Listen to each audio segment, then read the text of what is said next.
Hello, good evening, and a very warm welcome to Rangers Radio.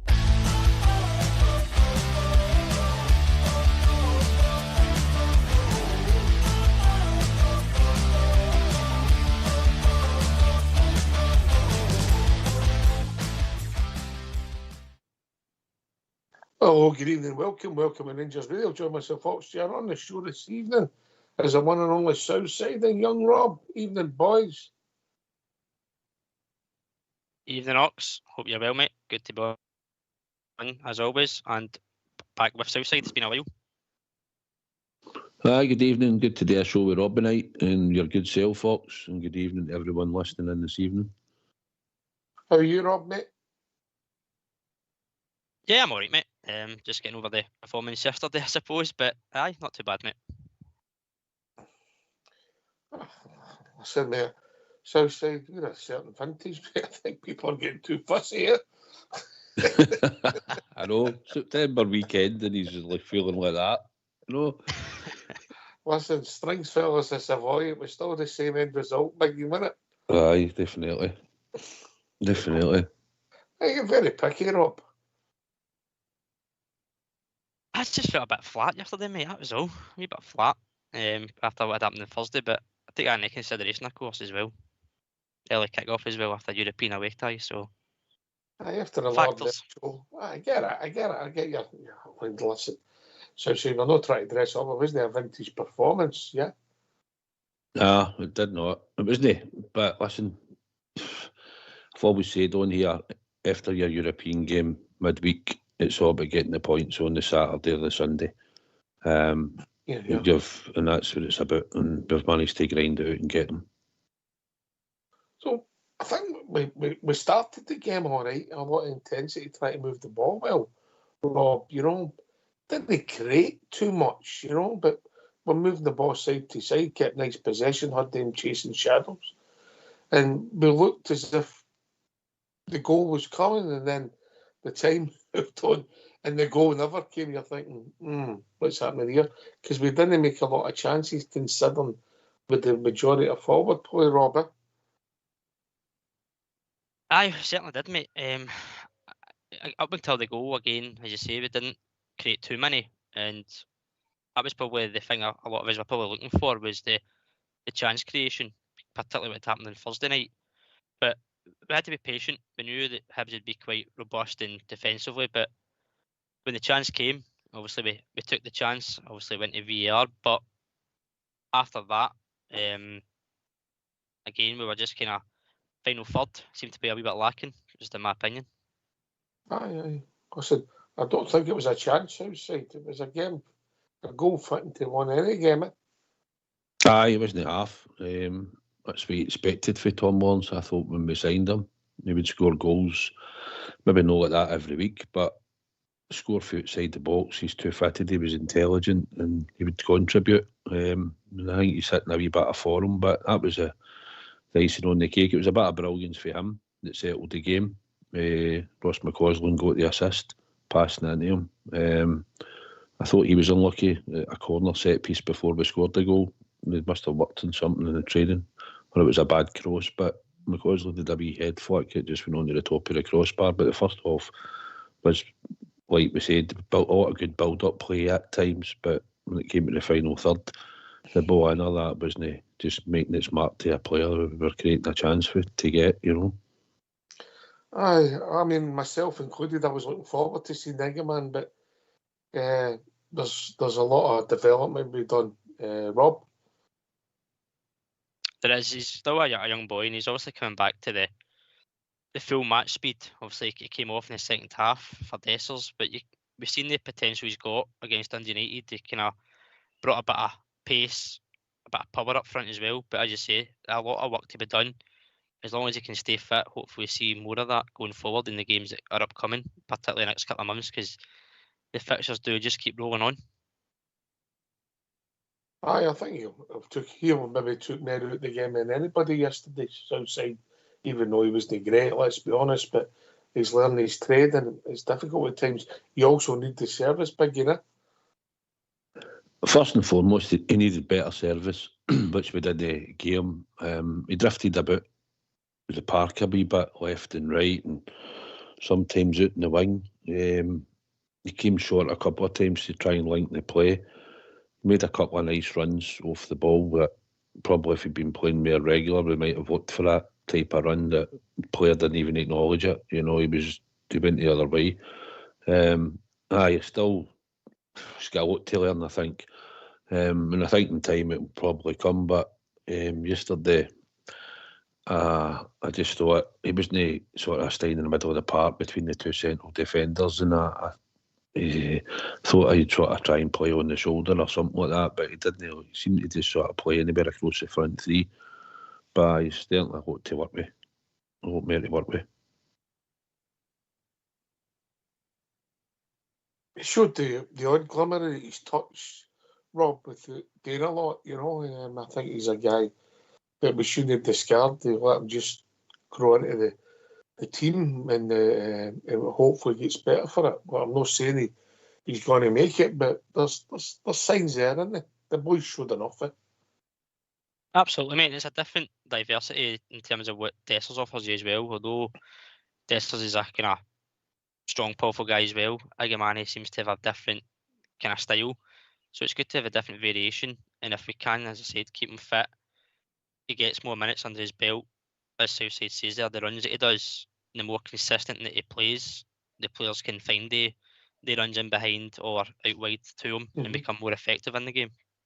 I'm sure we'll talk about it my man later on. But so we're under a lot of pressure, and then they came down the right side, and Tav and Cherny. I don't know if that's a great combination. I think we've seen where we're going to have to improve the Albert position, the outside right position. It's an issue we've had for a while, Southside. A long time. Daniel Candace is the only one I thought done a reasonable job with Tav on that side, and since he left, we've had everybody. I think we've counted but 20 into nearly 30 players that have played in that position that we've tried. But Cherny's getting the chance on loan to do that job, and we need to get more out of him. Needs to contribute more. Didn't think he was that great again on Sunday, to be honest. No. Listen, you've seen, he pulled one out of the sky in front of the Govan. You've seen he's got technique, Rob. Yeah, but we play for Rangers. We've got to have a bit more. So they've come down the right no long before half time. The boys caught in quite easily. I think it might have been a boy Hoyle. I'm not sure from memory. He has a strike, and Butler gets a horn on it. Where it's going in, I don't know. But it's a saving. For the corner, there's a melee, and the ball gets played against Suter's elbow. Referee misses it. It goes to VAR.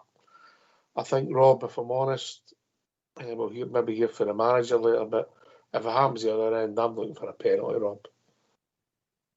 Yeah, I agree, mate. I think when you see the footage back, the way Suter does slide in, his hand seems to move upwards as he does slide in. So you can see why it's been given, and absolutely, if it was in the other box, we'd be shouting for it all day. And if we didn't get it, then we'd be banging on about it for weeks on end. So I think if you're asking for consistency from the referees, then that's where you're looking at one like that. If it happens again against us or for us, the decisions go the same way.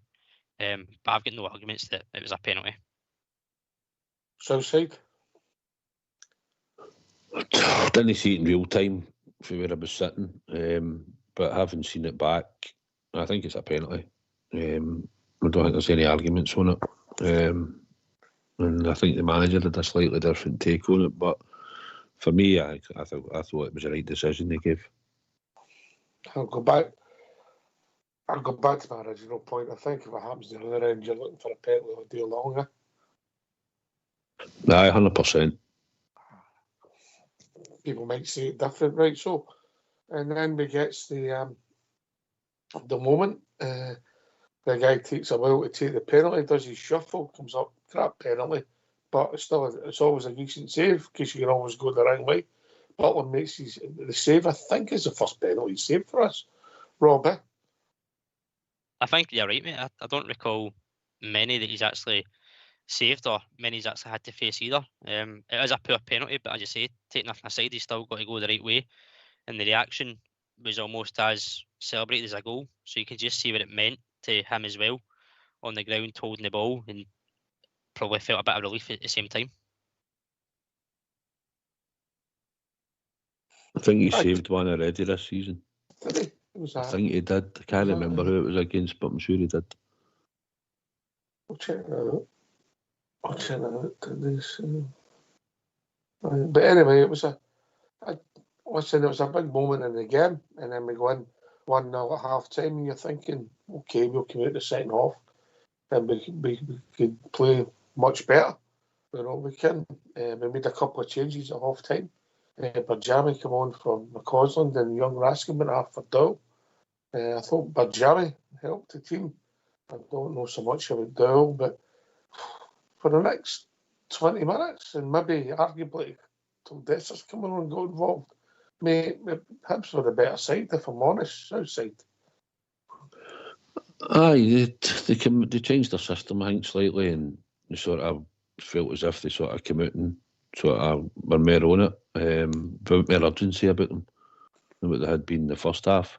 And aye, for that wee sort of 10-15 minute spell, we were more chasing shadows and marking men, but I still didn't think there was. I mean, they had a couple of chances throughout the game, but I never felt, apart from that header near the end, I never really felt as if they were really going to trouble us. They were nothing important, yeah. A bit like we did in the first half. They sort of got to a certain point up to our box, and then obviously certain final ball. They had one shot, I think, early on in the second half, and obviously there was a sort of scramble in the box for they worked a sort of short corner on us. But aye, they sort of came out in the front foot, but I never thought it was too much to worry about, to be honest. Is that the problem there, Rob, with the 4-2-3-1? When teams getting top of your midfield can get swamped? I think it's a fair assessment, a clear observation. Once you get by one, you're up against a lone midfielder, and if they are playing a 4 or a 5 in the middle, you're kind of in no man's land, and where you should cut the passing lanes or take the man or go to the ball, you're kind of up against it, and you're right into the back line. I think we've seen it 2 or 3 times, maybe even more this season, where a ball played through between Barron or Diamande or whoever's playing the middle, it just cuts them out completely, and then they're chasing back towards their own goal, which is never a good position. So I think you're asking then your number 10, your centre attacking mid, to kind of drop deep, but then the trouble doing that is trying to get back up the park in time is for a counter attack. So it's a different dynamic of how you set up in the 4-2-3-1 if you want a kind of defensive minded midfielder alongside a box to box, asking more your number 10, or if you just change the style and the formation to the 4-3-3. I think by now we know Clement favours the 4-2-3-1. He's not going to change. I think we've also seen that we've got enough personnel to come in and play the positions, and he's obviously happy with that he doesn't feel the need to change it anytime soon, even in Europe. Well, I know the boy Dowell's know the run of games, and it's a question, Southside, how you get your fitness up, how you get your rhythm. But when he has played, I don't think he's contributed enough, and I don't think he's up to it for me. I understand yesterday he came on, he's a lot taller than Raskin, and he gives us that extra height when they were a big side compared to us, but I don't think he contributes enough. And he would maybe argue I need a run of games, and I get that, but it's up to it, mate. You do need a run of games, but I mean, it's where do you find a place for him? He's disappointed me. I thought he would have come in and played in the Championship and that. I thought he'd have been up and running and would have done a decent job if he'd stayed fit. But he hasn't.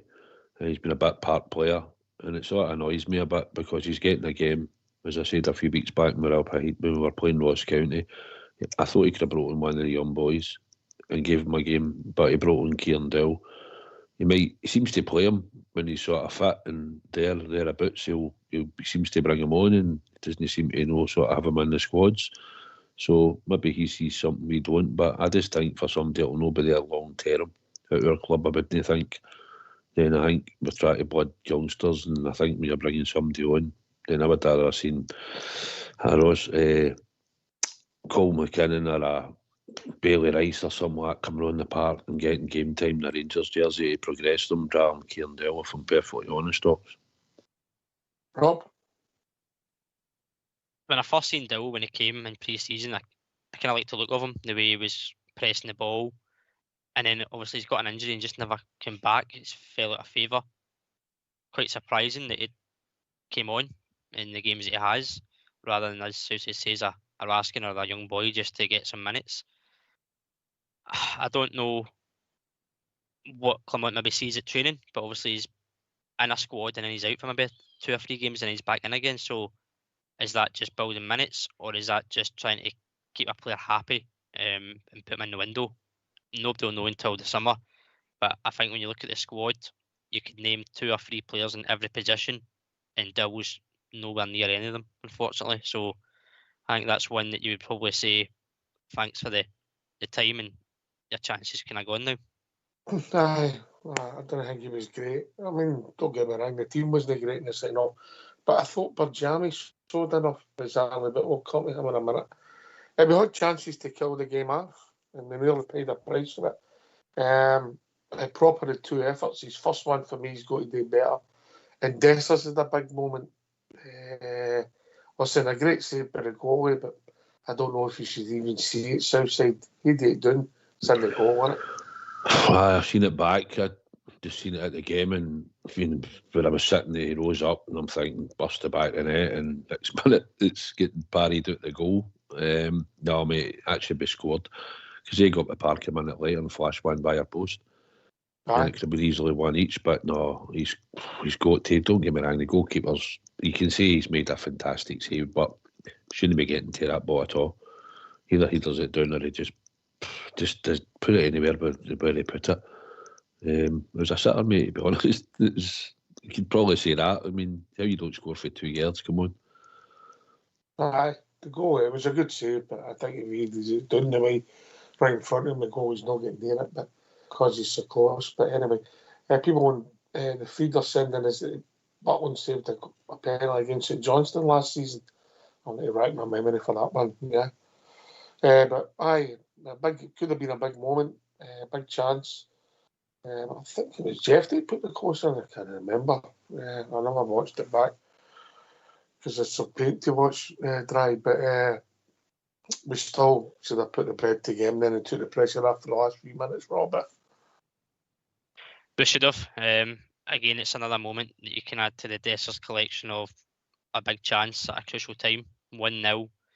That goes in, it puts the game to bed, and it's not as nervy as the last final minutes were.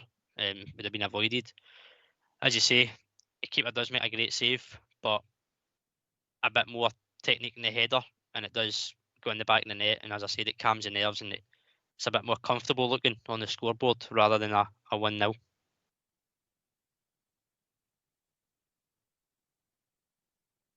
Fair enough. Right, okay. So, if you were the man of the match yesterday, Rob, who would it have been for you? Jack Butland.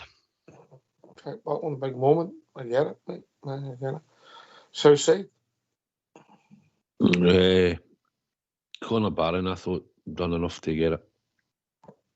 He put in a shift, didn't he? He's becoming a fan's favourite, would that be fair?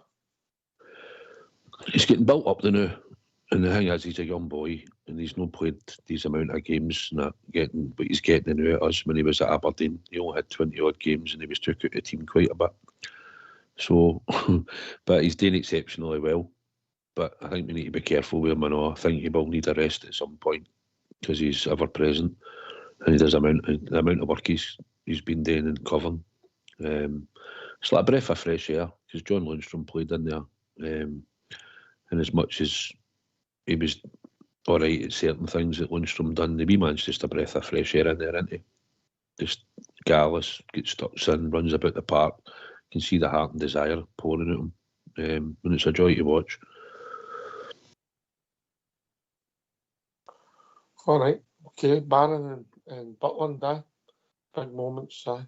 And obviously Tom Lawrence, I mean, it was a beautiful goal, but Tom, I don't think he was too involved in the play after that. But listen, it was some strike, decent strike, and it looked good, didn't it, Rob? It did, and it was good play. The pass from McCausland into him, the wee reverse pass rather than just playing it inside the park was also pretty neat to see as well. And then we know Tom Lawrence has got that in his locker to find a yard and find the back of the net. I think that's 3 goals he's got this season in 6 games with 1 assist. So he's repaying the manager and his team selection. I think we were, for me anyway, I said I would maybe have rested him for this game yesterday. And I'd have been surprised had he have started. So he's obviously doing enough for the manager and he's hitting a bit of form, which we hope can continue, as we've not seen a consistent runner, Tom Lawrence, so what he can really do due to all his injuries in the previous seasons. Southside, when you've seen the team yesterday, do you think we've got the personnel to chop and change like the manager done yesterday? No, really, no. We need to try and keep our strongest 11 on the park. And when Benjami, Dessers, Diamandi's missing, they 3 just off the top of my head. Probably fling Cortez in when he comes back. We need them to be starting. We need them to be starters most weeks. So no, we're miles off to get the real squad that we want. But I mean, we've got some options coming off the bench now. But I don't think we can make too many changes. I think up front we're still light.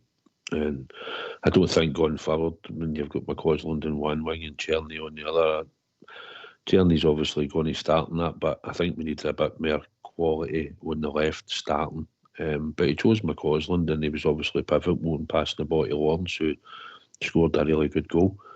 But no, we need to have our strongest 11 starting most weeks, Ox, at the moment, till we get more reinforcements. Who's here for Europe? I agree with Southside. You've got to keep your strongest 11 on. I think for the way Clement looks at it just now is we've got these run of games, the Thursday, Sunday, where he feels he needs to prioritise some players and rest in them and giving some boys minutes as a chance. But for me, when it's still a 1-0 edgy game, not really too comfortable, you'd want to try and get the second or third goal to kind of kill it off and then ring the changes to protect those players that you want as key players going forward. Obviously the ones that came on yesterday, obviously Bajami half-time and Dowell at half-time, you'd maybe expect Bajami to play or be part. Dowell, again, a player that you didn't really expect to play much at all. Probably a surprise that he was one at half-time, but I think he's just trying to protect some players before these run of games catch up on them. Right, okay. If that's the case, why do you play your oldest player then? Tav? I never mentioned any names. He's the oldest. If you've got the likes of Casemiro on the bench, obviously come on. You could have looked at putting him on at right back or Sterling for Tav and rested him for Thursday night coming up if you were to do that. I don't know if it's down to leadership on the park, experience. Clement obviously has addressed the Tav issues of him coming out of the squad. We have discussed at plenty of times in this show of do we think it should happen and when it should happen. I think a lot of fans are in the same boat that it should at some point. It's not as it was previous years. And we spoke earlier on, you just mentioned about that right-hand side, Tav and Cherny. Is the issue with Tav, if it's another right back behind Cherny, does it improve? Or is it just a weaker side that we've got just now on that right flank? These are questions the managers have got to answer. And for me, if you're trying to give the boys minutes like Casemiro or Sterling, Tav is one you could look at because you've got 2 right backs there that can easily slot into that position. Same question. You, Southside? I just key up when he's going to drop him now, Ox. No, just key up. Cost me a bottle of tequila rose. listen, he will drop him. He is going to drop him at some point, but I think when you look at the fixtures, he'll probably play the next two regardless, probably because we're going to have a break after that. And then we'll see. I think he'll probably start back. His form's got slightly better in the last couple of games. He's not been really back to anywhere near what he was, but it's been a wee bit of an improvement in what it was at the very early stages of the season. It'll be down to the manager when he wants to take him out. And we'll just have to wait and see. But at the moment, I think he'll probably keep him in the team for Thursday, and I think you'll probably see the game the following Sunday at St Johnstone, Ibrox against St Johnstone. Aye, well, it'll be interesting. Now, listen, Tav's still fit, but he's getting older. You can't change that, Rob, can you? No, you can't. It's a fact that when you get older, you're not as versatile or as fit as you used to be in terms of bombing up and down the wings, and it's obvious that he's not getting as forward as much, whether that's a tactical thing, because obviously we've not leaked many goals, and we've only conceded the 3 to the other side of the city and our own goal. So defensively, we're doing all right in that aspect, whether that comes down to Tav sitting back more or whether he doesn't have the engine anymore. We know he's lost a yard of pace, but for me, I don't think he's going to drop him unless Tav's injured. I think that's the only way he's going to come out of the squad, is if he's got an injury, which he has never really had. That's a great point you make about defence. I mean, statistically, we've not lost a goal against a Scottish team domestically this season, Southside. No, we haven't. No, that's right. You know? Mm-hmm. Aye. That'll be interesting. I'm sure there'll be loads of debate about James as the season develops, mate. He's one of the guys that he's a talking point, if nothing else. Southside there. Aye, listen, we've all sort of said what he's done in the past, Tav and that. I think he will take him out at some point. If he has a bad game in Europe or a tough game in Europe, you'd like to think the game on the Sunday that against Mace opposition, we should be able to put in Casemiro or play Sterling at right back for a game and take him out. We should be able to. And I think it will happen. I think now we know a lot of paces pretty easily go by Tav now, unfortunately. You know, he doesn't have that quick 5 yards back when the player runs him. And it's just the way it is. He probably has to try and position himself a bit better in games. But listen, he had a couple of shaky spells. One of the boys turned him inside out at Malmo, right on the byline, and put a ball across. But on the whole, against Malmo, I thought he'd done pretty well against the wingers he was up against. And Leon will be different. We'll see what they bring on Thursday night. But up to now, aye, you could probably do with a rest and we could do with a bit of freshness and stuff. But at the moment, he's trying to probably just keep him in the team and have a link up with Cherny on the right hand side at the moment, I think, Ox. Mm-hmm. All right, I'll tell you what we're going to do. We're going to hear from the manager and then we'll get the phone lines open if that's all right for you too. Aye, good. Right, let's hear from your gaffer. Philippa, win another clean sheet. What do you make of the afternoon? That's very important to take the 3 points, to be the team also was on the ball most of the time. It's a hard afternoon, and we knew that.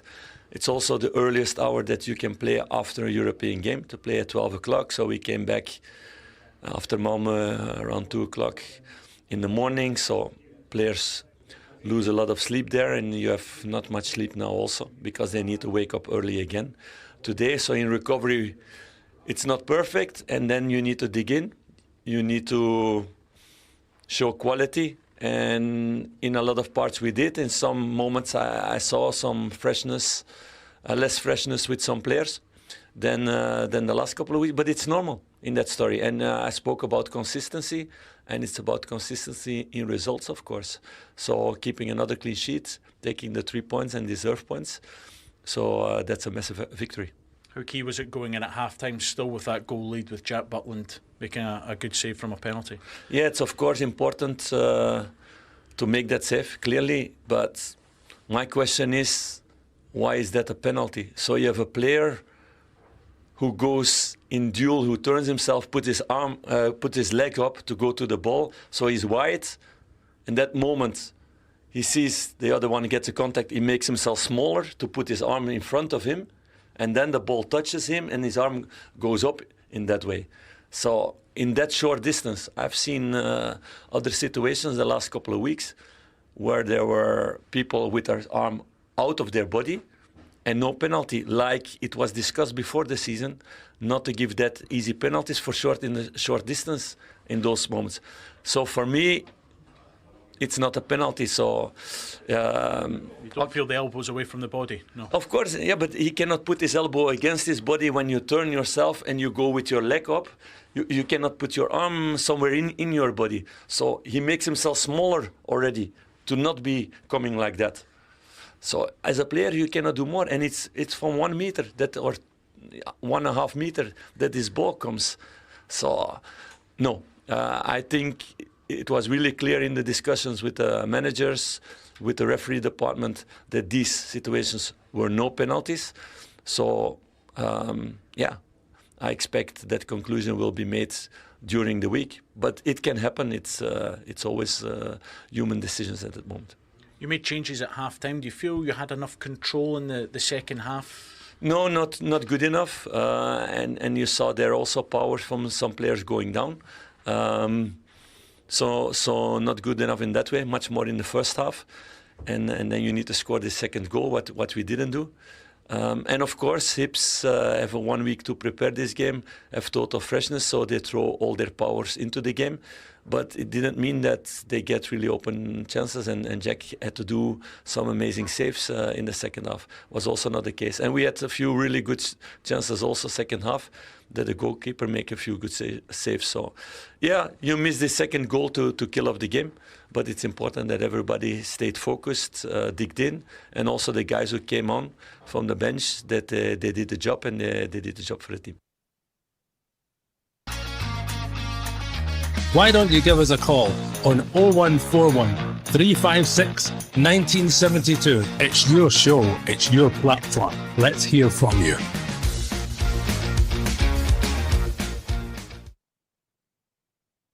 Some interesting thoughts on the penalty. You know, obviously, he's going by the guidance he was giving the referees when they met the managers. Listen, I get that, I understand what he's saying, but listen, I'll say it again. If it happened in the other box, I'd be looking for a penalty. Rob? Absolutely, mate. The word they also used was his arm went up, and I know when you're going to block a ball sliding in, to keep your kind of balance, your arm does go up.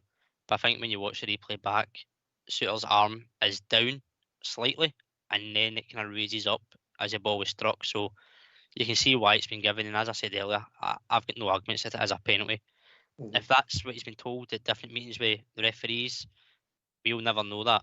But on viewing, for me, it's a penalty. And as you said earlier, if it happens the other way around, we're screaming for it all day long. Aye, I think that's fair. I think we're always trying to be fair. Other people might say it different, so say that. Considering what happened a couple of weeks ago with, I think it was them and Hearts, the two penalties that were negated, yeah?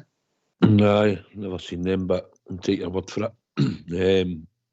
Aye, there's obviously guidelines, like he says, and I know he's trying to put a case up, but I'll be honest, as much as he's unlucky, I thought when I seen it back, if I'd seen the replay on the ground, if they'd showed it, I would have thought, aye, Stonewall penalty. It's hit his ear, I'm unlucky for him. I know he's maybe trying to explain it, he's making his cell, and I know the way he's trying to put his leg up, your arms are going to come up and go into a certain position. We've all seen this when players raise legs or they're running in certain ways, their arms will come up and that, but I just think it hit his arm, and if it doesn't hit his arm, Butland might have got it, but it's a penalty, I think, Ox, and that's, but I'd want one up the other end as well, to be perfectly honest. Aye.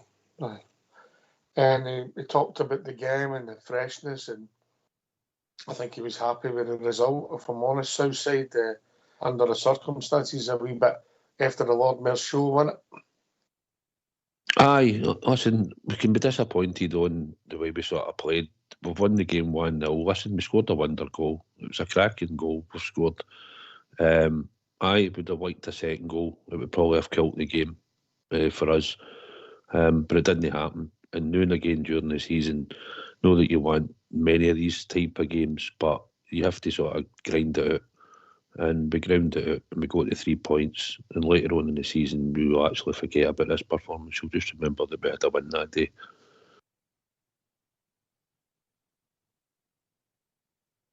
That's a bit of running W's domestically at the moment, Robbie.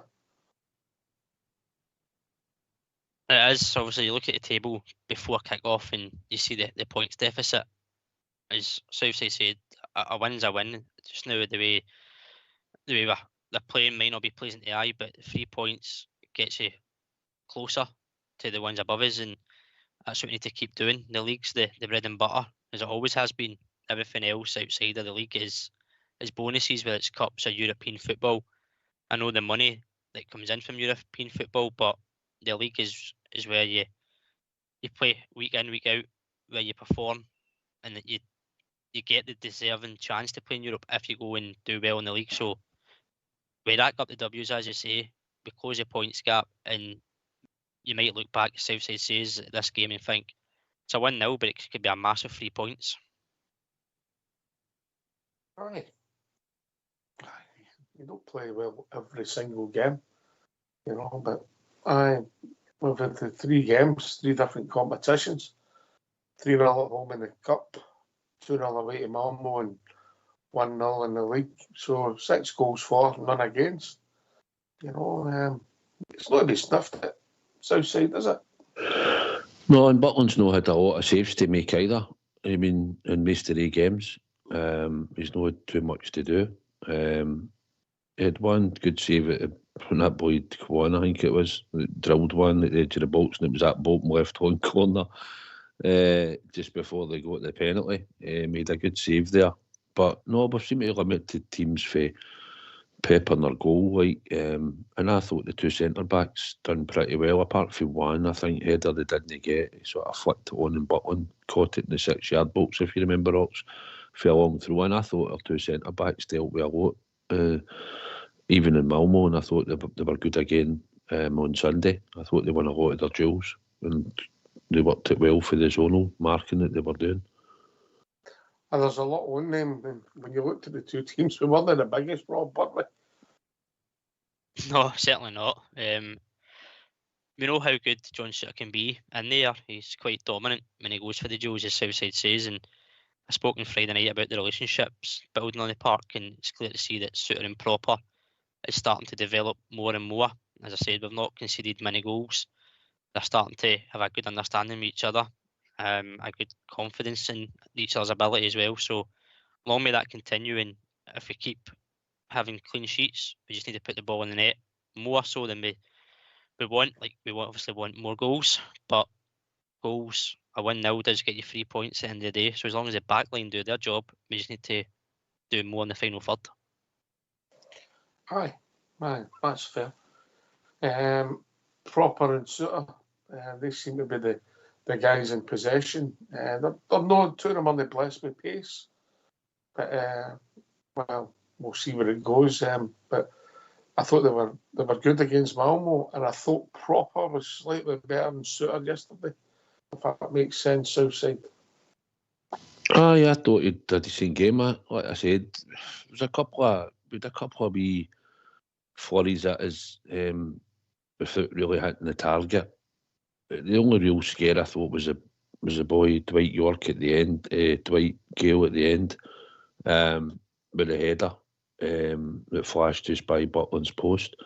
But I thought on the whole, the 2 of them were really good yesterday. I thought they won a lot of the aerial battles. And if we're not sitting too far up the park, then we're not too worried about the pace in behind. But at the moment, we've not really been troubled by that too much against teams at the moment. Oxen, I think the 2 of them are settling in all right. I think Suter's looking a bit more comfortable now that he's getting a regular run on the right-hand side as well.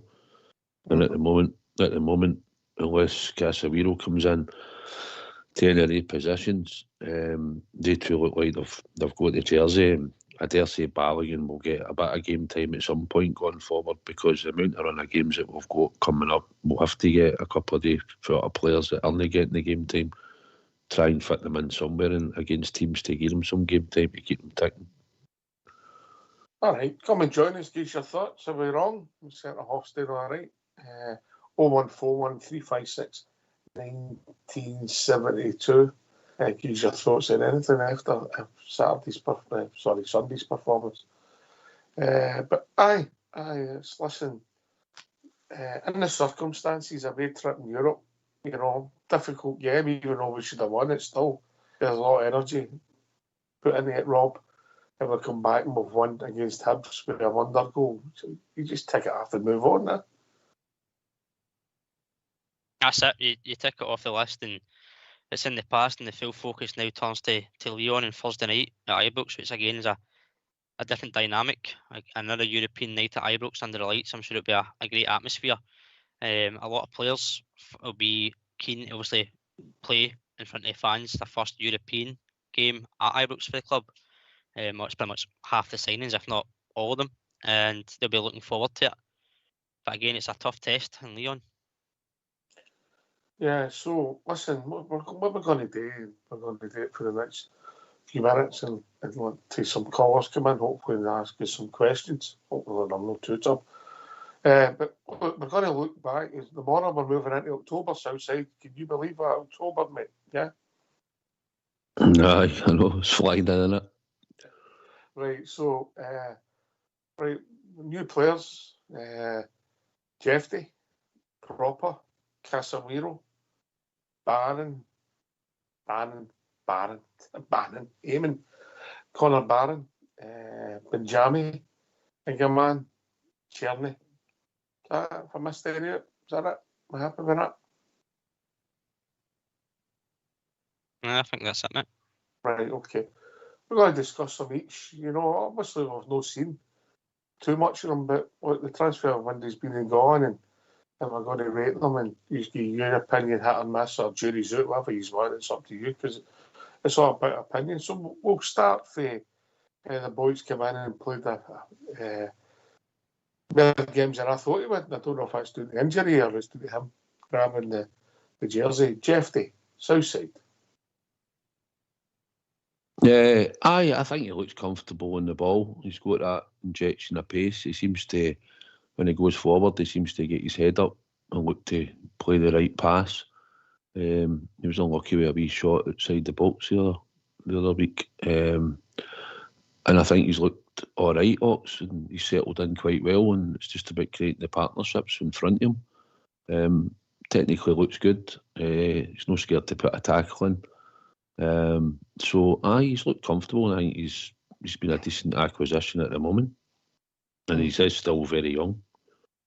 I think he's up a good height as well, and he shows a good attitude. The Southside said he's up and doing that park all day and getting far. Listen, when he first came into the team, Rob, I was like, can't defend. That's improved. You just want him running forward, and he was a big part of anything that happened in the first half on Sunday. Obviously, he didn't play on the Thursday night, so he might have been fresh at it. Aye, absolutely, mate. I think for me as well with Jeffy, as Southside said, he looks comfortable, whether he's overlapping or coming inside the park as a kind of inverted fullback these days, bringing it into the middle of the park. We've seen Yilmaz do that before, obviously, he got injured. It's obviously the way that Clement's looking for the fullbacks to play, particularly on the left-hand side. But he looks comfortable. He looks he's got a good delivery as well. We've seen that he's a bit versatile because obviously played on the left wing. Was it the CAP qualifier? He played in the left wing as well with Yilmaz behind him. So he's quite versatile to go one forward or sit as a fullback. But no, so far from what I've seen, a lot of good things. And as I said, he is still young, so quite a good bit of potential to go. It's just building that relationship. It will be interesting to see when Yilmaz is back fit, if Jeffy has got the shot or if it just is cover meantime. But a good battle between the two, I think. Right, okay. As we sit today, whose shot is it then? Rob? For me, Jeffy. Southside? Jefty deserves to get the jersey at the moment and continue his game time. So a fit Jefty or a fit Yilmaz? What are you thinking, Southside? I would think Yilmaz will probably not be fit for much longer than what Jefty would, so probably wouldn't matter. But listen, Yilmaz has got good qualities and all. Let's not be kidded. He's a decent sort of player. It's just that he keeps breaking down all the time and we never seem to get that regular run for him. But at the moment, Clement's wanted Jefty. He's broken back to the club. He's his player. So I think he's got the jersey for the foreseeable future, unless he moves him up one tactically and maybe plays Casemiro in there, even if Yilmaz isn't fit. But he's got the jersey at left back for me at the moment. Rob? Yeah, still a fit Jefty for me. I think, as you said, he's got a wee bit of height over Yilmaz and a good leap on him as well. We've seen a few times where the ball can come in at the back post and Yilmaz could be caught just because of his height, which there's not much he can do. But with a leap that Jefty's got, he's quite a bit more physical, I think, than Yilmaz. But they're both quite attacking fullbacks. But the way Jefty's performed, he's not done much wrong. So for me, we still get the shirt over Yilmaz should he be fit anytime soon. So, but I like him. I mean, I'm not saying he's a finished article, but I like him. Yeah. So it's a hit for me. Southside. He's been a hit so far. Rob? Full house hit. Needless to say, that can change as things develop. But this could be a wee bit more interesting, a wee bit more juicy. Robin Proper. Rob? I think he had a shaky start, if I'm being honest, Ox. I thought the best game I've seen him play so far was Malmo midweek. I thought that's when he kind of showed his ability as a central defender. What I can say though is he's got a good range of pass on him. Crossfield ball, I know we were prone to that with Goldson on the right hand side, so seeing Proper do it is quite, and well, it's not everybody's favourite long ball football, but if it's a tactic that we can use, I'm all for it, and we can get in behind and create chances, by all means do it. I'd probably say the jury's still out on him just because he had that shaky start and he improved against Malmo and looked all right yesterday. So a few more games and then we'll see where he's at. Southside. Comes with the right type of experience, being a captain at FC20, and I think he'll settle once he sort of settles in now, and I think we'll start to see why we bought him. He's had a couple of shaky moments, no more so than any other sort of defenders that we've got. We could include Jefty in that as well as Tav and Suter. So, I think he'll be fine going forward, Docs. I don't have any problems with him, to be honest. No, I think the last two games have showed us that he's settling in. Yeah, hopefully running a bit of form. But I'd rather my centre half's Monday man in a match Southside, if that makes sense. Obviously, and obviously the speed of the game and coming to a new country and settling in, the usual sort of thing. Some players settle in quicker than others. I think obviously demands that have been put on them. It's all right telling them that you're coming here to win every week, but now he's starting to understand it. The magnitude of the games and draws don't count for anything. It's just it's like a loss. So in the league games that we play, so I just think he took a wee bit of time to settle in. Obviously, he had to try and form a partnership with Suter, and from time to time they looked a bit shaky. But I think it's starting to come together now, and I think just as he goes forward, I think we'll see the best of him going forward. I think he is a decent defender. Aye, if I'm judging in the last two games, Rob, I'm saying hit, but if I'm taking them overall, I think yours is fair comment. Would you agree, Southside? Aye. Well, jury will boot for a lot of people, I would imagine. I'm not saying I'm saying I'm expecting him to hit the form that I think they've seen the job that he could do. And I think in the last couple of games, I think he started to show that. He's got to maintain it. But I think we've got him at the right age, and I think as time goes forward, I think he'll turn into be a decent left-sided player for us. All right. Right. I don't know where to fit him in the air. Casemiro, Joe, Rob. We've seen him involved in, 3 games? Different levels. Played the full game in Malmo, which I'm really surprised at. I thought he was excellent. I thought he was good when he came on. Yesterday, and if you like, a cameo. So, what's your thoughts? He looks like he's got a bit about him, Mox. He certainly got a burst of pace on him. We saw in Malmo, as you said, he likes to get forward as well. Obviously, had a great chance in Malmo where he probably should do better. Probably hit the target at least. Early signs look that he's a good young player, and he's got that versatility, right back, centre back, left back. So that's always good to have should we need to use him at any of these positions. So probably too early to tell if it's a hit. But again, if you're going to base it on what we've seen in the 3 games and the cameo yesterday in the Malmo game, certainly a positive player to have in the squad. Half a hit. Is that what you're going for? Half a hit. Just a jab, Southside, no hook. All right. Hung jury. Aye, listen, similar to Robbie, he's looked as if he's got a bit about him. He looks quite powerful. He's a bit of a unit, comfortable on the ball. Always sort of aware of what's happening around about him. Looks as if he's got a bit of pace about him as well. And it's just about him maybe getting a regular run in the team at some point where he's going to fit him into the team, or if he's going to use him and bring him on and just give him game time that way going forward. We'll see, but at the moment he looks like a decent type of player that we needed in the squad and in the team ops. Does he look like a centre back to you? He probably could play centre back. I believe he'll probably be able to play in there. I think he has played in there as we signed him. But I did hear him saying in his interview that he's played left back before and it wasn't an unnatural position to him. But he's mostly played centre back and right back. So I don't know. Could you play him? It looks as if you could stick him in. We'll have him stuck in as a number 6 role soon. No one of you know what I mean. But I think he's got to go and try and find a position. This season's Sterling. Aye, but listen, I don't know. Proper and Suter at the moment are playing pretty well. You want your 2 centre backs to play most of the time, but I dare say you'd be able to. We'd normally say you'd put Balogun in there and give one of them a rest, but maybe Casemiro will go in there and Altbury guy will give one of them a rest, you know. Mm-hmm. All right, so hit and miss for you, or jury still out, or something different? No, it looks promising. A promising jury still out, would that be fair?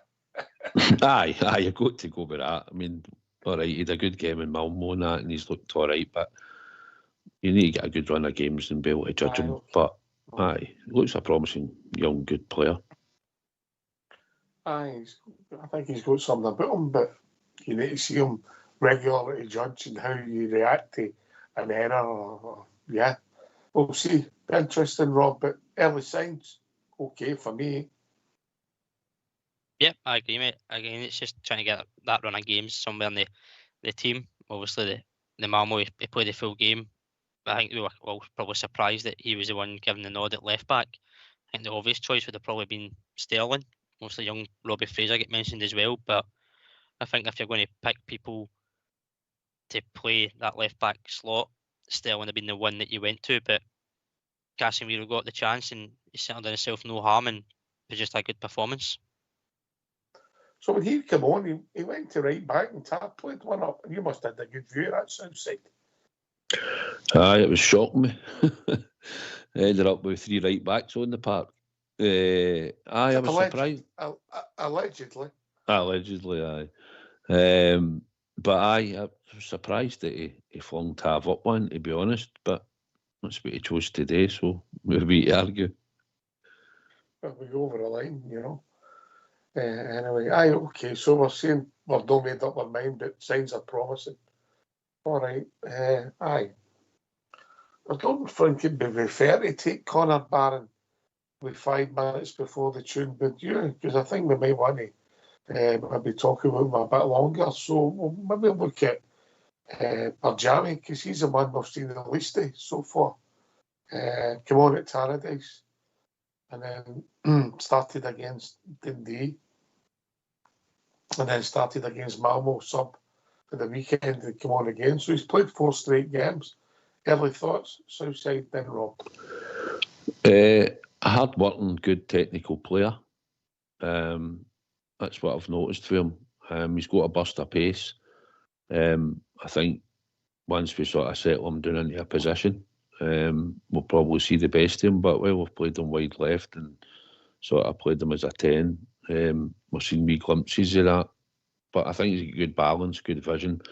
I think he'll work hard for the team, and I'd expect him to be scoring more goals for us for midfield than one or two of the other players that we've got in the midfield. So I think once we get Cortez back as well, Danilo even back, and they're all fighting for their place and they get settled into a team, I think he'll be a really good player for us, Ops.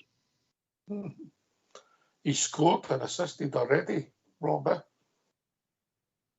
Yeah, he's settled in pretty well, pretty quickly. Obviously, he came in deadline day and he obviously went away, didn't meet the players, so that's how he didn't kind of start the first game back. He came on at Dundee United.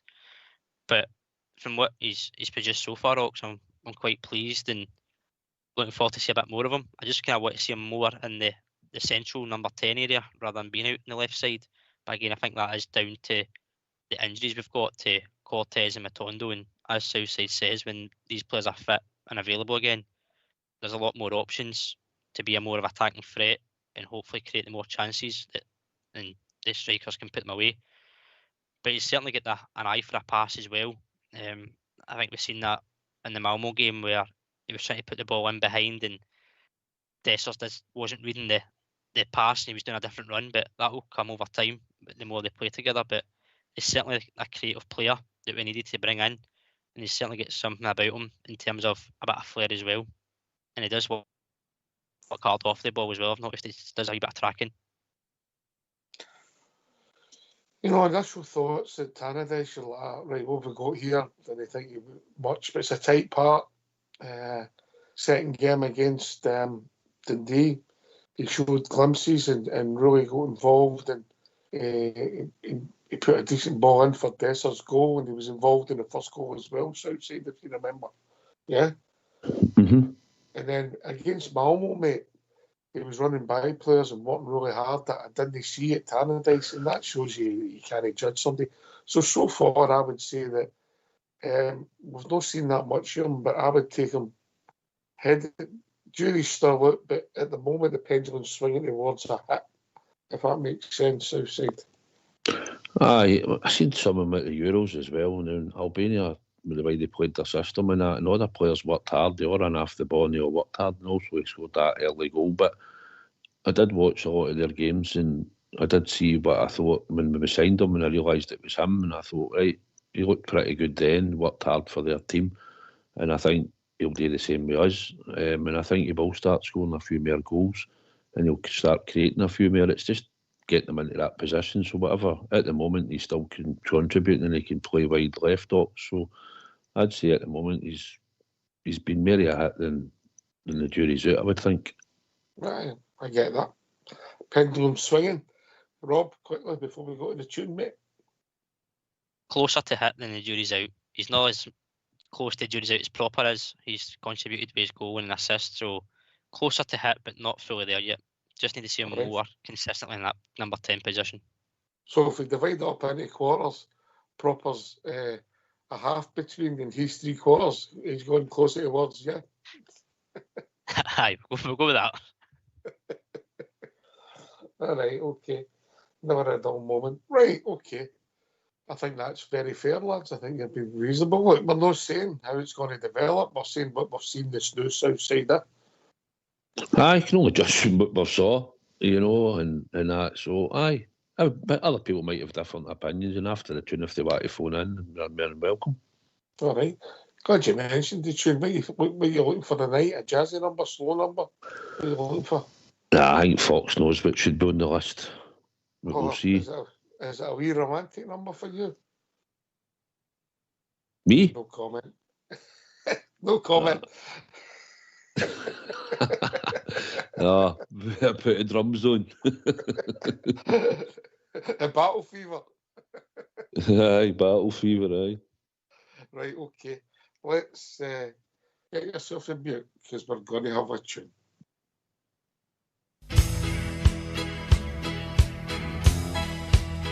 I'd been in exile for some years and my eyes filled up with tears when the Rangers came to Wolverhampton town. So I took a trip along just to hear some famous songs when the Rangers came to Wolverhampton town. I stood there all alone while the boys all down from home sang of Rangers, that team of great renown. And a sight I'd never seen when they sang God Save the Queen, when the Rangers came to Wolverhampton town. There's not a team like the Glasgow Rangers, one of the famous songs they sung. And a sight I'd never seen when they sang God Save the Queen, when the Rangers came to Wolverhampton town. Now on the field below, the boys put on a show, the likes they'd never seen at Molyneux. And it's football, it was grand, from Macmillan, Scott and Brand, when the Rangers came to Wolverhampton town. There's not a team like the Glasgow Rangers, one of the famous songs they sung. And a sight I'd never seen when they sang God Save the Queen, when the Rangers came to Wolverhampton town. Now the league flag must come nearer with men like Bobby Shearer, the way he played at Wolverhampton town. And the world forever after would sing of Jimmy Baxter, for on his head they placed that noble crown. There's not a team like the Glasgow Rangers, one of the famous songs they sung. And a sight I'd never seen when they sang God Save the Queen, when the Rangers came to Wolverhampton town. Now I knew it had to happen, I heard a mighty roar, the famous Glasgow Rangers they had scored. And the sky was white and blue, Wolverhampton shook right through, the loyal rampant Rangers had come through. There's not a team like the Glasgow Rangers, one of the famous songs they sung. And a sight I'd never seen when they sang God Save the Queen, when the Rangers came to Wolverhampton town. When the Rangers came to Wolverhampton town.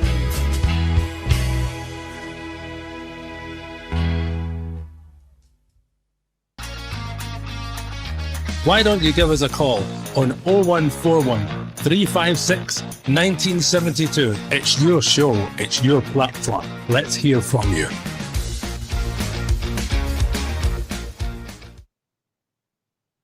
A classic number there for the Fox, a classic number. Southside. Aye, it's on the playlist on the bus usually. Well, we ditty, it's a good wee tune. You like that one, Rob? I do, mate. It's actually one of my favourites. I like it. Good Is choice, Mr. Fox. Yes. How did you go on with the taxman a day after your big win at the weekend, Southside? Declared hee-haw.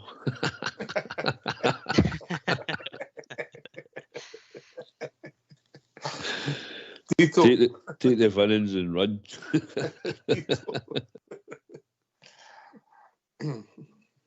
I thought that Fox was a bit cheeky. It was me and you. I don't know what you thought.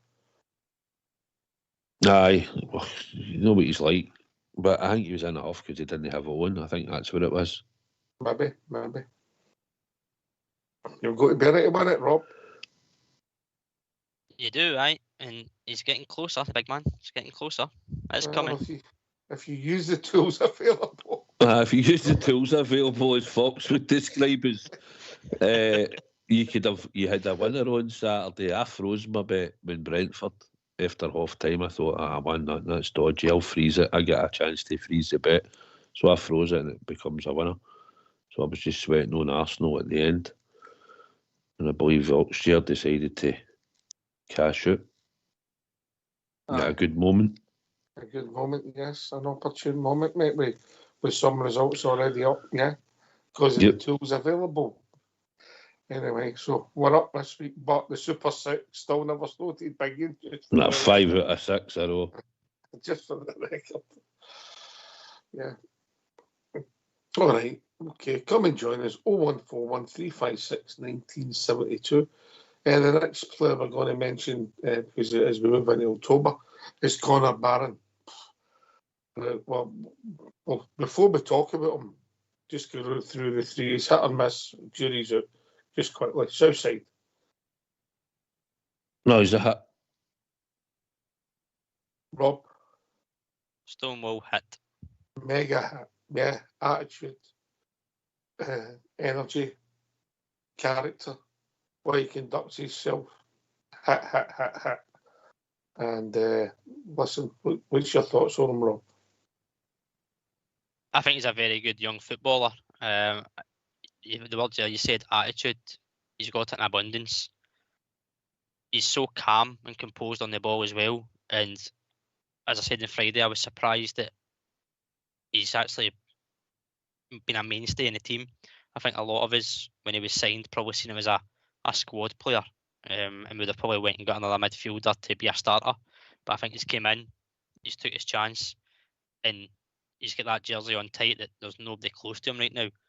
He's actually, for me, outshining some of the players we've went and spent big bucks on. And this is a boy that we've got from our own league.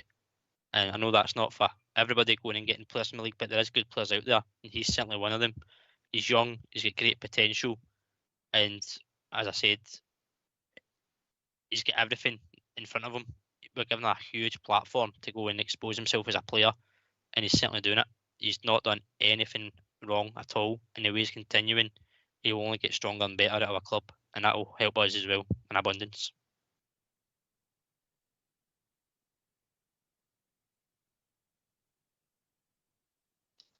Southside. I agree with a lot what Rob said. It shows a maturity for somebody so young, and he's got a lot of belief in himself. He talks very well, and he's got bundles of energy. Listen, he's made a few mistakes out there in certain games, and he's dived in, self himself. But he's a young boy, and he's learning, and he's full of enthusiasm. I'm just scared that we burn him out, because at the moment he's been ever present in a lot of the games, and we're exposing him to a lot of football and a lot of pressure, more pressure than what he's ever had up there at Aberdeen, and he's gaining a lot of good experience as well. But everything's been positive for him, the majority of it. Like I said, the odd mistakes he's made here or there, he's tried to recover the ball quickly and that and whatever. But he is young, he will make mistakes, and he will have dips in form. But at the moment, he's on a good run, and he's all over the park for us. And he's not scared to take the ball in certain positions and try and move it forward, or play the right pass to make the angle to go and receive it again. So he showed a lot of maturity in there. He's been exposed to a lot for our club. Probably shows you that he came in, he took his chance, but there's not been many people in around about him that's wanted to try and put him out the team. Obviously, Raskin had been injured, and Kieran Dell's not really that type of player. So he was bought for a specific reason. He came in, play a position. I think he'd be better as a number 8 than what he is, going deep and picking the ball up. But at the moment, he's been a breath of fresh air in there. I mean, I would like to see his map. I mean, he covers some distance today. He seems to be everywhere the ball is. You know, he gives you everything he's got. But he's maybe not as cultured to some of the guys we've had in the past. Some of if you like, legends. But listen, he's been a big hit for me, and I think a lot of that's to do with his attitude and his desire, Rob. If you've got the right attitude, you stand out as your performances go on, and he's got a bit of fight and dig about him as well, which we spoke previous shows about lacking that in the middle of the park. He's striking up a good relationship with Diamondi. Again, their probably best performance has been away at Malmo, the two of them together. Diamondi has had spells and dips over the season, but Barron seems to be more consistent. As South has said, there's been wee errors, but there've been nothing that's been major talking points compared to some other players. He goes about his business on the pitch quite quietly as well. He does the dirty side of football, which is good to see. And as a young boy, he's just enjoying playing his football.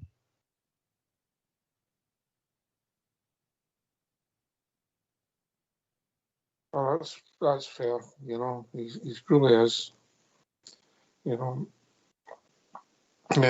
he's yesterday 90 minutes, 11 passes into the final third, 89% pass completion, 100% long passes, 2 for 2. I don't know if that's like, I mean, one of his stray passes went astray. Tackles 1, 4 out of 4, and duels 1, 4 out of 6. When you consider he's not the biggest South side, that's fair, isn't it?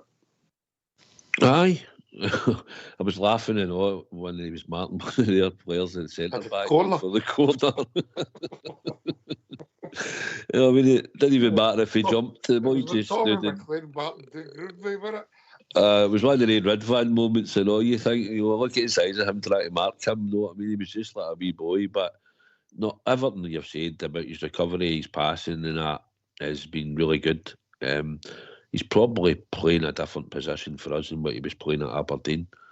I think maybe, I know we're not going, but I thought if we played with 2 8s and a 6, it would probably have been like the 3 for the midfield. I think he might have got in the end of getting up the park and getting some goals. But no, everything about him at the moment's been positive. I'm just scared we burn him out at the moment, the amount of game time he's getting. And I'm hoping he doesn't get picked for international games either.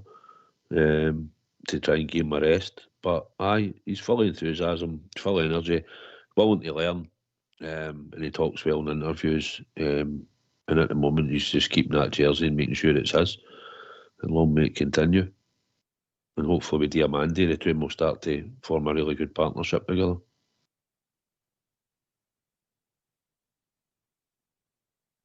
Very different types of players. All right, so we'll move on to we'll get Cherny and Igamangi left to the new players. Is that right? That a bit? I've not missed anybody out. Right, so Cherny, who started well, and is definitely an intelligent football player and got a nice touch. He plays on the right with a left foot, and he showed that he can strike the ball. But listen, he had a big moment on Thursday night, never took it, and he wasn't great yesterday. He had a couple of nice touches in the first half. One he pulled out the sky in the Govan stand was excellent. Then there was another one he went past a couple of them. But he has to create and score goals. He miscued one yesterday. So with somebody's an internationalist with the Czech Republic, I think it's the Czech Republic, you're looking for more, and we expect more from our players, if I'm honest, in my opinion. So I've got him jury's out, but leaning towards a miss at this point, Robert. For me, jury's still out as well. Probably bang in the middle on this one. I'm not going to go 3/4 or 2/3, whatever. Jury's still out just because I'm expecting a bit more from him as well. He's got that technical ability that we can all see. He's played at a high level in Germany and international, as you say. When you're playing in the way he does for Rangers, you're looking at your numbers as assists, goals. He certainly gets on the ball. His end product at times can be a bit lacking. The issue I find him with having the left foot playing on the right is 99% of the time the defenders are going to try and show him on his right foot and not allow him to chop back on his left to come inside. I don't know if he could maybe be better on the left side, just so he can put the ball in first time across and whether it be higher along the deck, be a bit more creative that way. He's certainly got something, but I think we just need to see more of it, if I'm being honest, Doc. So for me, at the minute, the jury's still out, just until we see more of them and take bigger chances when they come and produce a bit more assists in the game. South side of the casting vote here, pressure, mate. You want a drum roll? I think he's technically a really good football player. Like you said, he's touching that the way he pulled the ball out. He's really good. Good vision. And technically, he's decent. Negative side, I think you just need to barge him when you've knocked him off the ball. Dead lightweight that way. I think probably in certain positions, as Rob said, defenders will look at him the way he sort of wants to chop inside, and I think probably we need somebody going down the right hand side at times to go by him that might create that run where he can either slip him in or else it's a runner that's taking somebody away, where it might create that bit of space where he can either whip a ball in for an assist or get a shot off and goal. So there's plenty to work with him. And I think he's got all the skill and vision and technique. I think he has to help contribute with assists and goals. But I'd say probably jury's still out. But you can see the qualities he's got. And I don't think gesturing to the support yesterday helped the cause either. You might have been tired or whatever and thing me, but I think you open up your body and you just play the pass inside, or you turn and go and try and go forward with the ball. And I think his gesture didn't get done well yesterday. We've seen how that's went for a lot of players in the past that's done it. So I think he should just concentrate on his football. I don't think it was any coincidence that he was whipped off quite rapid after that, Rob. No, I don't think it was a coincidence either, mate. I think come on, I'll say it's probably tactical, but I think, as you said, when you're doing that kind of gesture, you're maybe looking at it as don't bring anything upon yourself. We've seen it previous seasons with players. Obviously, last season we can't. Well, we don't want to have any kind of egos and things like that at the club. So he's got the ability. He just needs to show more of it. Again, I don't know if he'll start performing well when we do have a more settled forward line and Badrami moves into the 10 and has a bit more of a link up with a natural number 10 centre attacking midfielder, whether that creates more chances and gets a bit more out of him. I think at the minute it's a bit chop and change of he starts a game, he's on the bench, he's coming off the bench, and then when he does start, he's not really showing too much at one time. As you said, he's done glimpses, but it needs to happen more often on a consistent basis. I think you'll be surprised, mate. I don't think he's been on the bench as much as you think, mate. Let me just check it. How many games he's played exactly, mate, before I think he started more often than no, mate. Let me just see. He missed the Dundee United game, didn't he? It was all. It was all, mate. It was all. He started 4 league games, 1 substitute. 2 League Cups he started, 1 in Europe and 2 substitutes. So 7 starting, 3 subs, mate. Yeah. Why more? Has he lasted the full 90 minutes for them? Has he been whipped? They checked that out, mate. Obviously he was whipped at the weekend. He was whipped Thursday night and all, wasn't he? Mm-hmm. You know. Listen, we think he's got to put something in it. He's no young, Southside. He's got to deliver, he's got to make things happen, and he's got to score goals. That's what he's paid today, isn't it? Aye, listen, you just want to play in a settled team, and you want the team functioning and starting to motor as you start to rev the engine up and start to get moving. And like you say, maybe there's a couple of other players coming back into the team might help him and all, but he's experienced, he's at the right age, he's got good quality, like we said, good vision, good balance, he's got all the sort of attributes that we know, qualities that we can see in him, and he showed bits in him. We just want him to do it more on a regular basis, and that's what we're looking for to see him, and probably playing in the summer there and that, but he should be up and ready now. I mean, he can pull excuses, but there's other players playing all over England and that. October now, mate. Aye, and they've all played there and they're all back playing. So I know you say they've been away and all this stuff, but nah, it's time to kick on now. All right, okay. So we move on to young Igman. Oh, I've got that right. So we've seen him, 4 times now? Come on against them. And then at Tannadice, and then a cameo last week. Had a wee break because he decided, or somebody decided, he had issues with his passport / visa. And then he started, which was actually a surprise to me. I thought he might have started in the cup game against Dundee, but we started him in a league match against Hibs at the weekend there. And listen, I think his cameos have been better than his start, but the whole team wasn't fantastic. But I think there's enough there. How you judge them, Rob? I'd probably put him in the same boat as Casemiro. There's something there, but it's just too early to kind of really call. Need to see him more consistently. Again, he's had the 4 appearances, but as you say, the cameos have looked better than the start that he's had. So once he's had more game time, we'll probably be able to see where he is and how he fits into the system and the play style he's got. He certainly looks a strong, physical, pacey striker, a different option from Dessers completely. So time will tell with Igamani. He just needs to get the game time and force his way into the squad and take his chances when they come. So probably still too early to tell, but good signs are there. Same as Casemiro. Southside. He probably will turn into a good player for us in time, I think. But for me, jury's still out. Can't really judge him. Didn't think he done much yesterday. In the cameos that he said, don't think he's hit the target yet. Any sort of chances he's had. But I say he probably will turn out to be, but he looks as if he's a good wee bit to go yet. He's not ready to lead the line, in my eyes, at Rangers at the moment. And as long as Dessler stays fit, then I think that's what we'll need. I think he's just showed the difference when he came on the park. Very a presence about him straight through the middle. Although he missed a sitter, I just thought he just didn't impose himself enough, or looked as if the defenders were too worried about him, to be honest, Ox.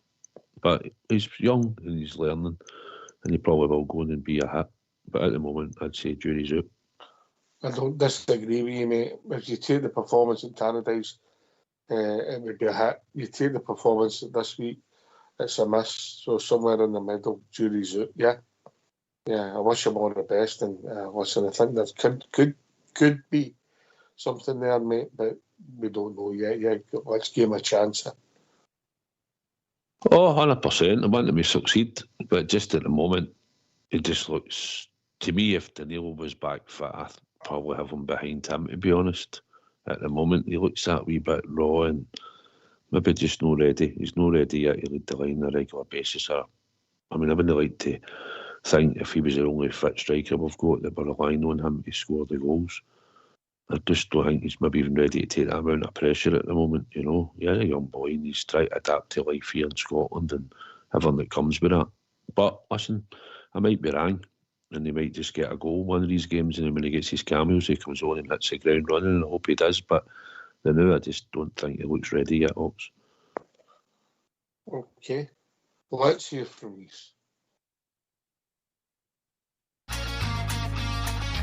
Why don't you give us a call on 0141 356 1972? It's your show, it's your platform. Let's hear from you.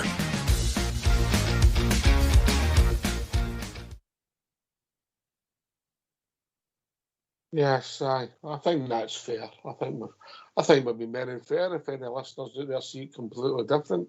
So overall, how you rating the recruitment? Southside, hit, miss, or jury's out?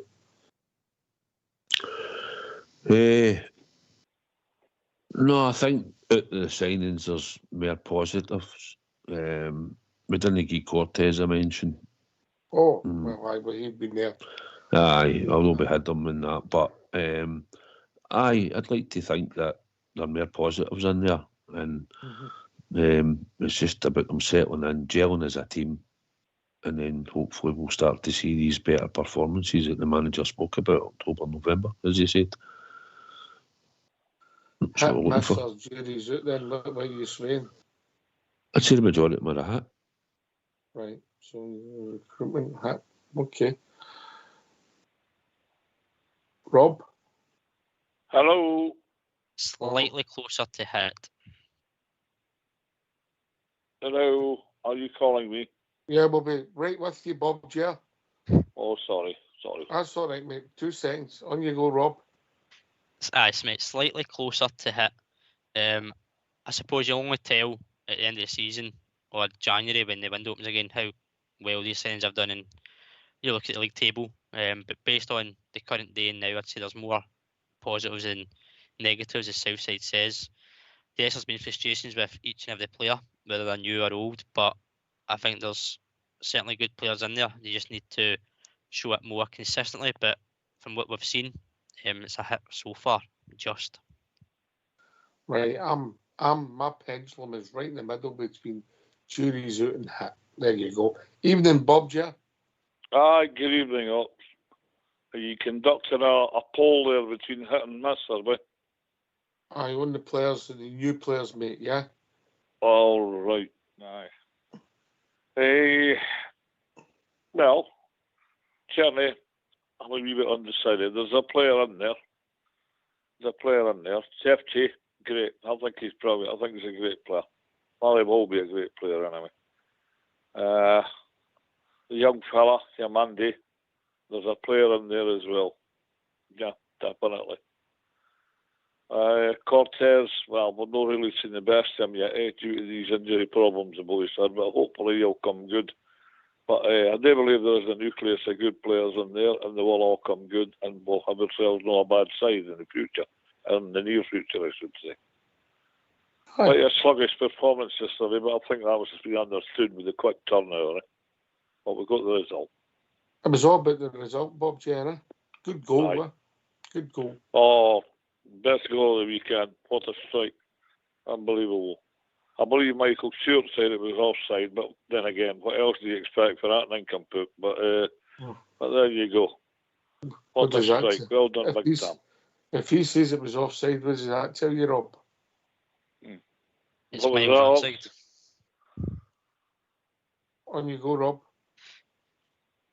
Tells you it's onside. He's got tinted glasses on. He can't see, to be honest, but you don't expect anything less from that guy, do you, really?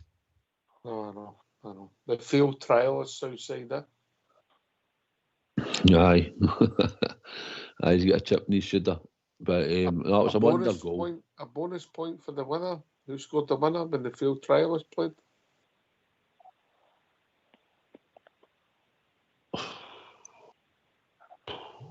No, that was ages ago. You ready? Pass. Aye, go. Title puzzle overhead kick against Fulham. All right, aye. So it was. I remember it. I can visualise that one. Me Nacho scored that day, no, didn't he? Right. Yeah, so aye. Bob Jarrett was young. We mentioned young Barron. I think a few people have given him man of the match. Oh, aye. Yeah. Like I keep quoting him. He's going to be a great player for Rangers, that lad. A future captain, I think. Really, really excellent signing. I forgot about him. I wasn't forgetting about him. Really excellent signing.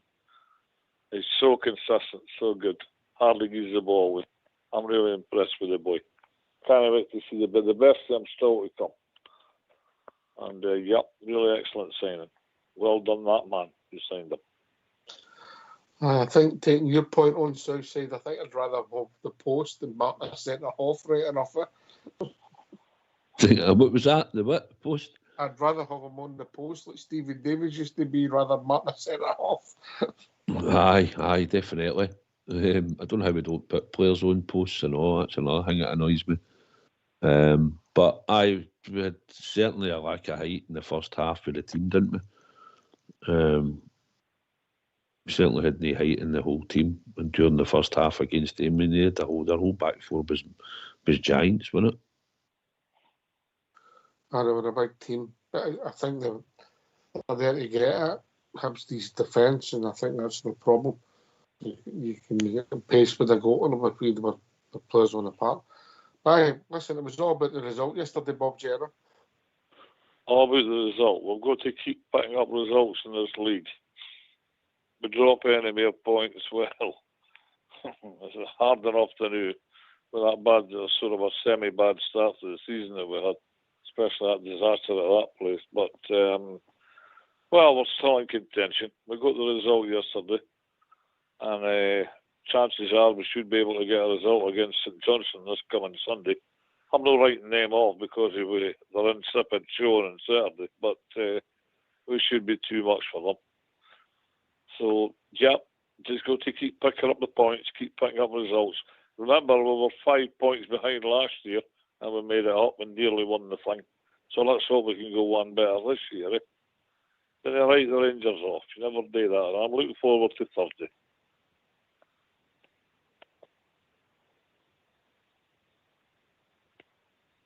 Start turning attention to it tomorrow night, but it's a big game. But hopefully, we never picked any more injuries or problems up yesterday, Robbie. No, you don't want to be kind of picking up knocks, especially with these games coming around thick and fast. Everybody wants to be playing in the European games, so I'm sure if there's any wee niggles or anything, they'll try their best to get over it. But these are the games where, in the run of fixtures, you want to have a squad to pick from on a consistent basis, and people want to perform at their best levels. So hopefully, as you say, there's no any wee knocks or anything at all, and we can keep a good solid squad together moving into these fixtures with players returning from injury. Like Danilo, he's back in the grass, so he's wanting to come in soon as well. So if we can keep the main squad as it is just now fit and ready and bring players in, it only gets better and stronger. Danilo's back in the grass, and I believe Redfern's back in the grass. Well, who does that leave? Matondo, the only player out. That would be a record for us the last few years, if I'm honest, Southside. With Cortez and all. Cortez, forgot about if you could maybe get them back for after the international break, it'd be good. And if everybody else comes back for international break, no injured, it'd be a major relief and all. That's what we're looking for.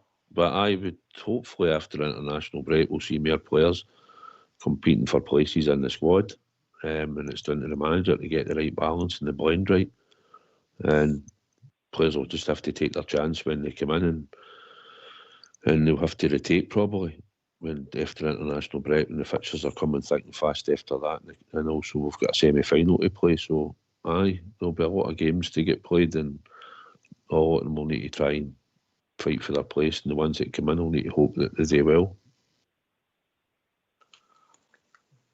The squad looked a bit thin at the weekend, but hopefully we get some bodies back, Bob Gerrard, to help out it. Oh, we've had a horrendous record with injuries, you say, this past while. It's what, the last 3 years, it's been dreadful. You don't know, you can't put your finger on it, whether it's due to luck, whether it's due to, I don't know, what they're getting done at training, or whether it's, as I say, I don't know. Nobody knows. You can analyse that, you want. But just hope that it clears up and we've got a good, fit, consistent squad. That's what you need for to win trophies and win games. So hopefully that can all turn in Rangers' favour shortly. I hope so, because I've had enough of this turning up at a game, and it's, so-and-so's injured, and so-and-so's injured, and so-and-so might be injured. It got to ridiculous proportions with Rangers. So hopefully we've turned the corner with that. I don't want to tempt fate, you never know, but turn the corner with that, get the boys off fit, a fully fit squad, and with the amount of games that will come up, everybody will get a game. So onward we go, Rangers. Aye. Where do we look like for you, Rob? Is it midfield? Could we do with another body in there, or centre forward, or what are you thinking? Anywhere? Centre halves? I'd say midfield. As Southside said earlier, the way we're playing Barron these run of games and a lot of minutes under his belt, we don't want to burn them out. But if you take him out, you look at Raskin, is he the one that comes in? Sterling has been kind of in and out this season as well. You're kind of looking a bit light if you don't go any of them. Raskin again has got his injury issues as well, so probably in centre midfield would have been another one addition for me, but I don't see Barron coming out the squad at any time. I think the boy's got a good engine in him, but I see Southside's point about burning him out, but another midfielder that can do the same job would have been nice, just to kind of do a bit of resting for the boy. Same question. You, Southside? Sorry, mate, I missed that question, what you was talking about there. I got a text. All right. Where do you think we're light in the team? Midfield, centre forward, Well, I think we need more firepower. And to be honest, I think we need probably midfield. I think if we're going to strengthen at all at any point, I think we need to get another midfielder in there, probably a number 6. I think that's what he's going to look for. Defence-wise, I think at the moment, I'd like to think we're sort of covered with a lot of the players that can go in and play, and also Casemiro coming in. So I think defence-wise, we're probably all right at the moment. So midfield to front, and probably somebody else to compete on the right-hand side as a winger. Because going forward, Czerny will only be here. I think he's only on loan. So it's probably a position that we have to fill going forward, the right-hand side. Again. Aye. Well, Scott, right when you need him. Yeah, the right-hand side, Bob Gera. I didn't know Czerny was just on loan. He's on loan. To when? The end of this season? Aye. Oh, well, aye. Well, that's somewhere we're going to be light again, eh? And we could be a bit light at fullback because Tavernier's not going to be there much longer, I don't think. I'm going to say much longer. He might be the end of the season. And Gilmar's, well, it's unpredictable with him. You don't know where he's going to end up, what the future's going to be with him, whether he's going to go back to Turkey or stay with the bit. That would be two good steady fullbacks away. I know the big fella for Holland's come in, Big Danny, but I think we need another class act at fullback. It wouldn't be my priority this now. Sterling and Casemiro. Rob can play left and right back, yeah. And then you've got Jeffy, who looks as if obviously can only play left and play one up. So wouldn't it be my priority, Rob? I think you've got the laddie McKinnon there. I know he seems to be a fair player. Good point. Well, no, I think, as you say, Ox, I think the priority is further up the park. Certainly, as Susie said, more firepower. We need to score goals. I know a lot of people would say that we don't score enough goals, and that comes down to the chances we create and the strikers actually taking them. So that's certainly an area that is always wanting to be improved on. But I think the midfield is probably the one that looks lightest at the lot. I agree with Southside. The back lines, you've got people there. You've got the likes of Casemiro, if they Redvan, Balogun as well, and we've got the boy in Sila as we've got in the summer as well that we've not seen in the squad yet. So I know he's more of a development project player, Calvin Bassey type, but he's there as well if need be. And as Bob just says, you've got youngsters like McKinnon, Devine, King, who have played first team football. They can come in and do a job if need be, but certainly in the middle of the park, it looks the lightest that we've got a kind of problem with. I wouldn't say it's a big problem. It's just as if Barron comes out or Diamandi comes out, who comes in and takes that slot really on a consistent basis should they get any injuries. Aye. That position, Southside, and you play in there, you know, there's Diamandi picked up a knock, hopefully fit for Thursday. You know, you're going to get suspended or injured in there occasionally, aren't you? So we maybe a bit light, and I wouldn't like to be relying on say Dow. I'll say the jury's still at Raskin because he's come back for an injury. But we'll see where he takes us. Hopefully he can get a bit of stride and then get involved in the competition for places, mate. Aye, definitely need to bolster the midfield options. The only thing is he he plays with the two. And I think a number 6 is going to be his priority. Raskins, like you said, he's come back for injury, and I don't know if he fancies him or not, whether he'll be there come the summer. And Cole McKinnon isn't getting a chance at all, who is a central midfield player and has played with Conor Barron and Hingme. But to give him game time and get them in the team and try and develop them, he's not getting a chance. So I think we need to bolster it. Kieran Dowell, I heard him talking, said he plays as a 10 or on the left or the right in a front three behind a striker. So he's not really that central midfield player that we've been trying to play him in. So I think we do need to strengthen in their ops January or the summer. Yeah, just quickly talk some of the fixtures changed. Aberdeen the 30th of October, 8 p.m. kick-off, new 8 p.m. Southside for TV. Rangers Hearts, Sunday the 10th of November at Ibrox, a 5 p.m. kick-off. Yeah. Live on Premier Sports. St Johnstone for Rangers, Sunday, December the 1st, kick-off time, 12 p.m. Ross County, yeah, we can hear us. Ross County, Sunday the 8th of December, kick-off time, 8 p.m. Sorry, 12 p.m. on the 8th of December. Yeah, 12 p.m. Ross County, yeah. 12 p.m. St Johnstone. I have not looked in if we European ties before them. Would they surprise me Southside? Just the randomness. Well, of course. Dundee Rangers, Thursday the 9th of January. Kick-off time, 8 p.m. up at Dundee. And last but not least, Rangers versus St Johnstone is now moved to Sunday, January 12th. Kick-off time, 3 p.m. We're playing Aberdeen the 30th. That's the Wednesday night game I was talking about. Aye. That's before the semi-final. Mm-hmm. Aye. We'll have a European game in between that Ross County away, I bet you. Aye. I'm sure we've got a game round about the start of December. Aye. So we talked about the new players coming in.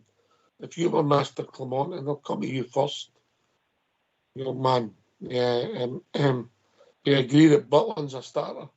If you were picking the team, then what would it be, Rob? Butland, you'd have to go with Tav.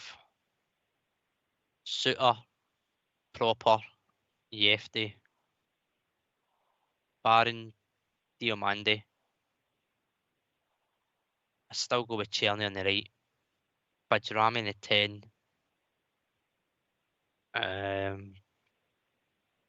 Fully fit Cortez on the left and Dessers up front. What are you thinking, Southside?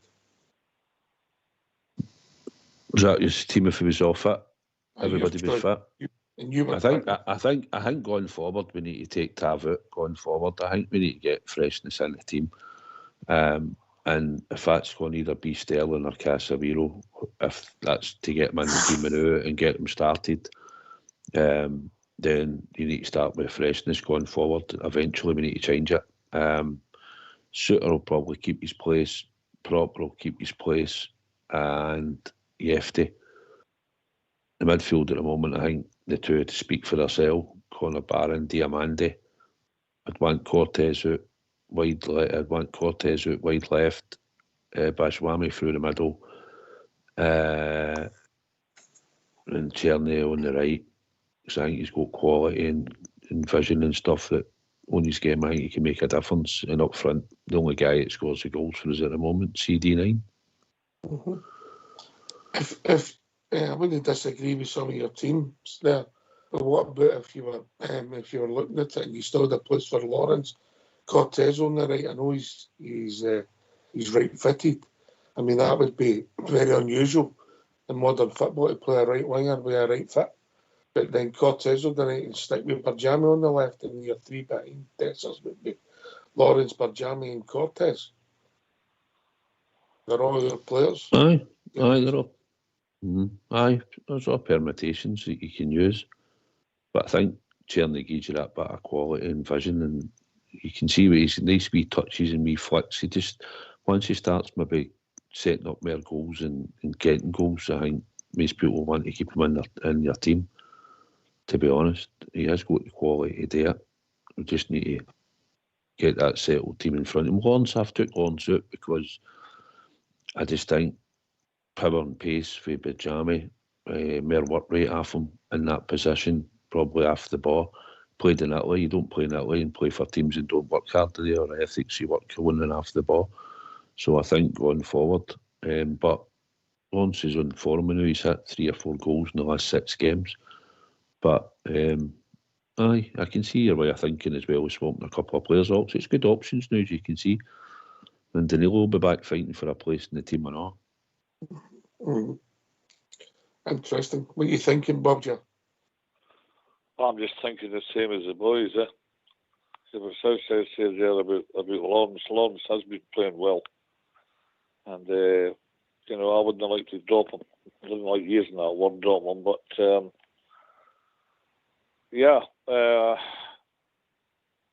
I'm just much along the lines as the guys, like, it's the same. Like, Butland's obviously going to be the keeper. Tav, well, one of those situations with him, but I think he'll keep his place in the team. The 2 centre backs will definitely. And Herche will continue at left back. He deserves to. In the midfield, Barron, go to. And it's just like the rest of the guys said, Lawrence has got to be in there and Diamandi's got to be in there. And for me, it's Dessers up front, definitely. And Cortez when he's fit, definitely. He's a good player, that laddie. I hope we can get the best of him. I hope we can stay fit, obviously. So, aye, that's about that for me. I mean, it's not going to juggle itself. The game's coming up, Ox. Aye, we will have to back some match. I have in good authority that Cortez got roofs from Walker Southside. Hope no. Listen, I know he's not really had a break, has he, since he sort of came and seemingly had any injuries before he came. He's an exciting young prospect. He's had a few shots at goal and the cameos and times that we've seen him. I think he might even have scored one, I'm not sure, or assisted a couple. So I'm excited to get him back, hopefully fit, and get to see him in a run of games, because I think the manager will have him in the team once he comes back and shows a level of fitness up. Rob? Is this Cortez? Aye.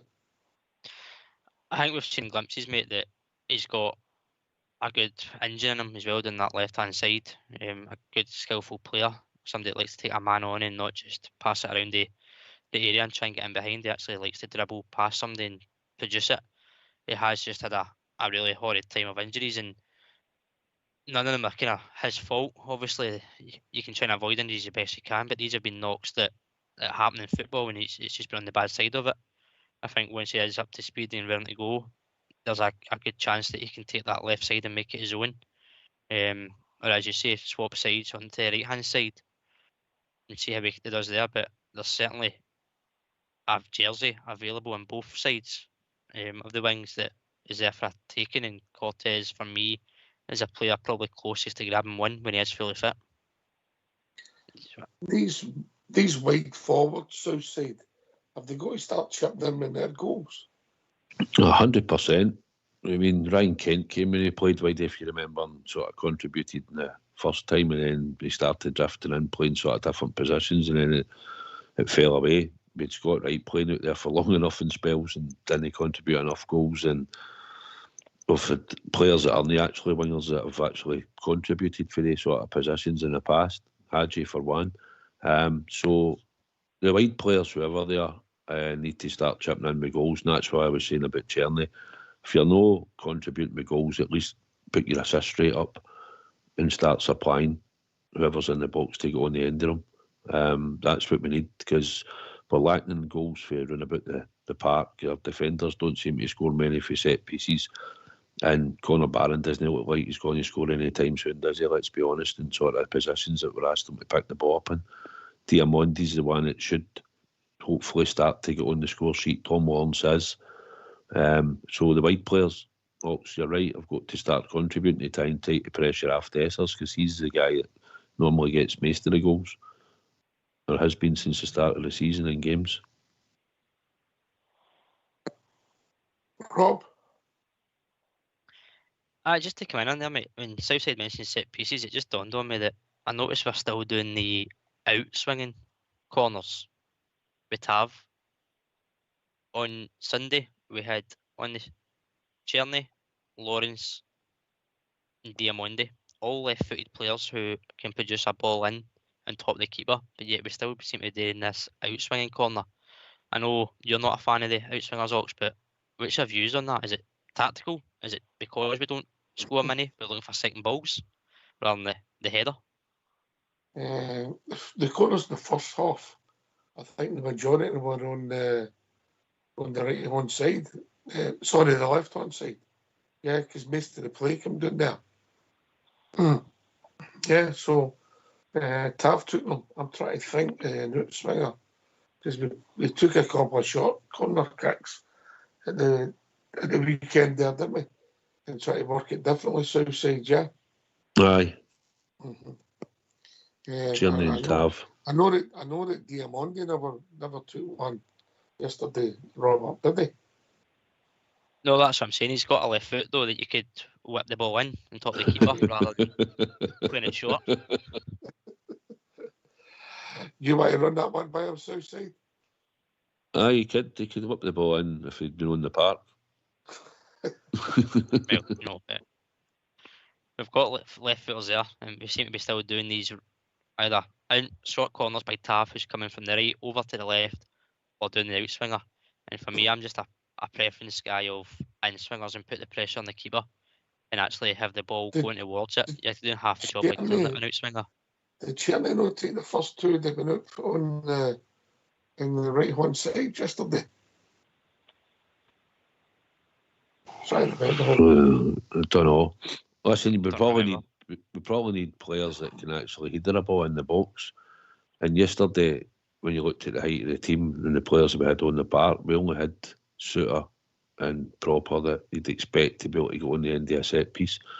And they had a big back four. So they were sort of... It's a thing we need to improve on. 100% we need to start scoring for set pieces. It's an important part of the game. You need to try and contribute at least, even if it's not just corners, free kicks into the box. And yesterday we didn't have a lot of height in our team. And I think they were the only two players that could have really gone the end yesterday, if I'm honest. Corners. We only had 4 corners yesterday. Yeah, from memory, there was two in front of the Brimlawn left, and one that Tavernier took it for and swung it in the Govan. Copeland, and I can't remember whether there was any for the left. Robert, I think I might mention the team one. They had two down at they had 2 corners down at where the Union Bears used to be at the Brimley yesterday. They had 2 corners for there. Aye, that's what I said. I can't remember any. Honestly, Rob, I'm trying to struggle with the outswinging corner yesterday. No, I just mean in other games as well with this season. We've done in general, I'm set pieces. I'm a fan of an in-swinging corner if you get it right. I think if you do an out-swinging corner, you're taking the ball away and you can sometimes end up clearing the ball for the defence. And the classic one was Benfica, Southside, wasn't it? Aye, no, I remember that one.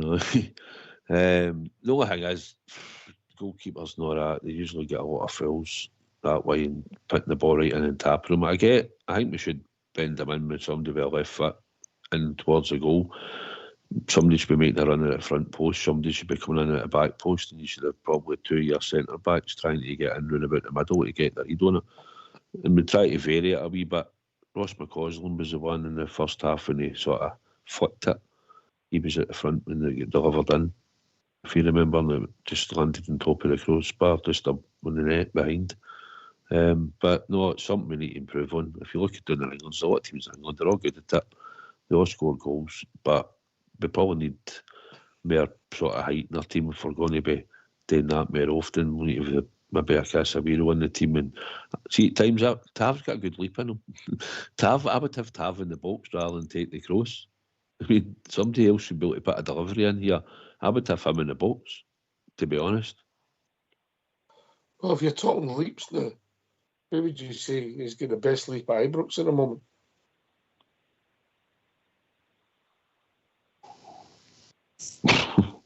Yeah, I struggle to even think. Well, I've seen him. Jeffy's been no bad. I've seen him sort of get up in the air. The ball, but if you're talking but we don't have that sort of a lot of players in the box that threaten another team in defence. I don't think. You know, if you can block Suter and Proper off for making the run or whatever, and there's nobody else really in there. Dessers might, but who took the one that Proper should have scored for? Where did that come from? Should have scored. Was that a corner? I thought it was a free kick. Oh, right, okay. Anyway, Bob, Jeb, I've reached that time in the evening. Last word for your good self, brother. Well, I was spoiled with Wally Henderson and Davy Wilson and Wally Johnson. Corners didn't matter to them. They just tore people apart and put the ball in the back of the net. Anyway, thanks for having me again tonight, guys. Really enjoyable as usual. Always great to hear from you, Bob. I think the best leap at Ibrox, the guy that designates the ticket prices. Right, okay, I'll hear from you later on in the week, boys. All the best for the moment. Cheers, mate. Take care, Bob. Rob. Yeah, good show tonight, mate. Good being back on with yourself and Southside. Good conversations. Now just to get ready for Thursday and look forward to a European night back at Ibrox under the lights and hopefully a good result. Cheers for having me on. Southside. Aye, thoroughly enjoyed the show tonight. Good to be on with Rob. Just unfortunate didn't get some more callers, but it's good to hear Bob Jer on, mate. And I got the 3 points yesterday. Wasn't the greatest performance, but as I've always said, it's always harder to get the points sometimes after the European games. So it's another clean sheet, another 3 points in the bag, and we'll roll on to Thursday night. And I'm sure it'll be a lot better atmosphere on Thursday than it was on Sunday. So looking forward to it. Yeah. Thanks to Bob Jeff for joining us. Fox and All Schoolboy for doing the technicals. Southside and Rob for doing the show. This has been Rangers Radio. We'll be back tomorrow night between 8 and 10, talking about all things Rangers. Take it away, All Schoolboy.